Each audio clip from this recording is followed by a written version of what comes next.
Editarii iddoo kanatti argamuun ta'a. Garuu har'a asitti argamuu koo waan na dirqamsiise wanta tokko dubbachuun narra jira.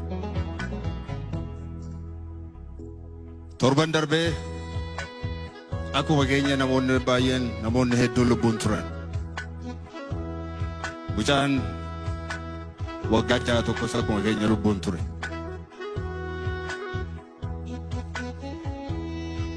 Gaafa sanbataa fulbaana 5 darbee jechuudha. Mucaa taphatee hin quufin namoonni gara jabeeyyiin qabanii kukkutanii gataniiru. Mucaa kana sanyii isaan gaafan, amantaa isaan gaafan,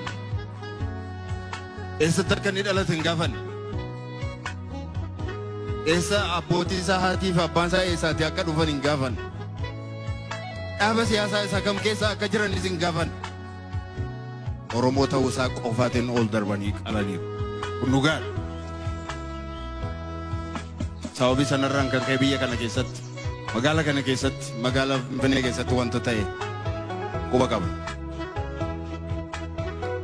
Amma waa'ee du'a mucaa kanaa kaasee akkasiin gadditan gochuudhaaf miti. Garuu maal baranna? Kanarraa maal barachuuf iddoo kana jira? Duuti mucaa kanaa ergaa inni nuu dhaamuun iddoo kanatti isiniif dhaamuudhaaf dhaabbadha. Ergaan isaa maal kan jedhudha inni jalqabaa?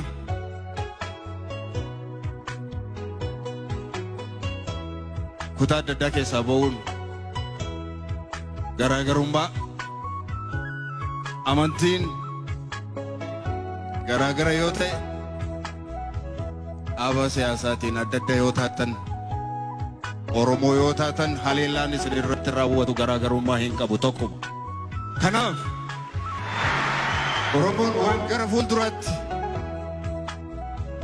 isa irratti aggaamamu hundumaa tokkummaan yoo jala dhaabbate malee eenyullee akka isa dandamachiisuu hin dandeenye duuti mucaa kanaa akka nu barsiisu iddoo kana dhaabbadde isinitti dhaamuudhaaf.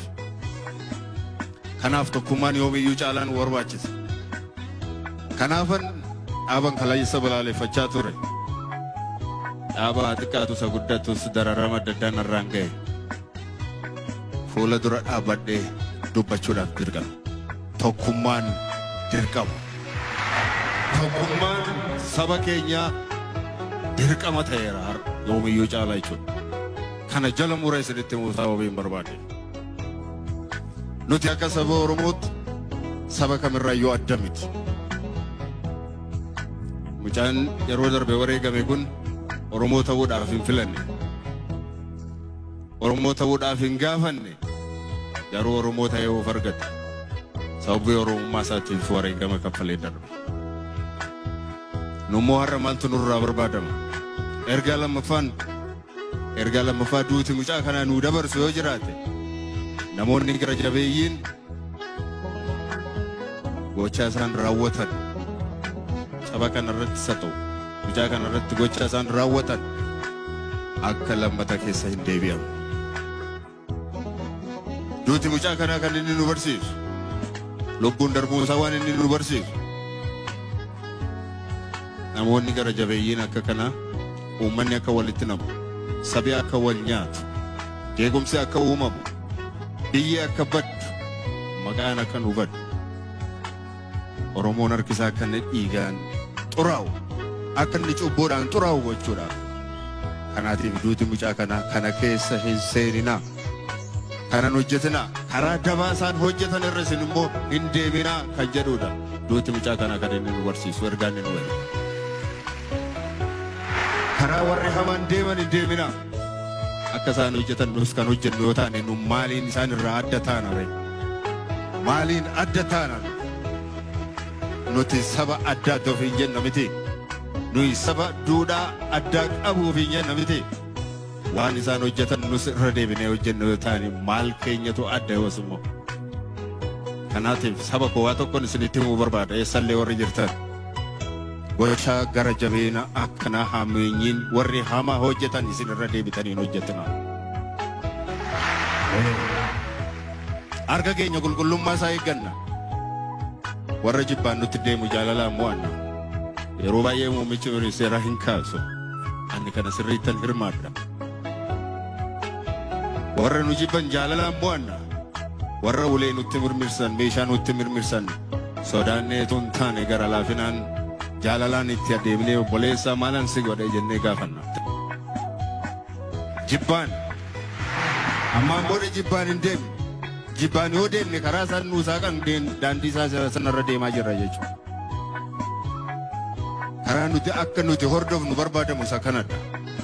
Jibbaadhaan kaanee gadoodhaan kaanee namas balleessinee biyyas balleessinee ofiis akka barnoodha. Nuyi uummata baduu miti, saba baduu miti. Kanarraa harka keenya of eeggachuun barbaachisaadha. Dhugaadha. Guddummaa keenya kan nuti agarsiisu, eenyummaa keenya kan nu agarsiisu, seenaa keenya kaleessaa har'a sirra deebinee kan nuti mirkaneessinu. Yoo cubbuu akkanarraa, hammeenya akkanarraa harka keenya eeggachuu yoo dandeenye, adaraa saba koo kanumaan isinitti himuu barbaada. Kanumaafanas jiras saba homaan hin goone, saba miidhama, saba ofiisaatiyyuu hiyyeessa, saba ofiisaatiyyuu bakka dhaquu dhabee dhufee nu jala dawoo keenya keessa jala jiru. Saba kanarratti akka nu harka keenya wal fudhannu taasisanii jiru. Kanaatiif kun lammata irra hin deebi'an. Saba koo kanan isinitti himuu barbaada.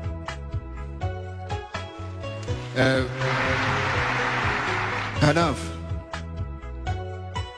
akkuma jedhame yaa'ii kanarratti yaa'iin kun waan kaleessa darban gochoota hamoo kaleessa darban irra deebi'ee xiinxalee karaa gara fuulduraatti deemamuun irra jiru karaa gaariin isaa qajeellee abdanna.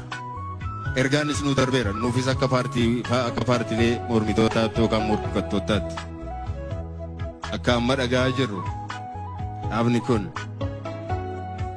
hooggantoota dargaggoo gara fuulduraatti ol fiduuf jira. Nullee kanarraa fudhachuun dirqama keenya ta'a. Dargaggoon kaleessa waggaa 2-3 darban barnoota irra hin turre, daandii irra turre, qonna irra hin turre, oomishaa hin turre, daldalaa hin turre. Mirga keenyaaf falmachaa turre.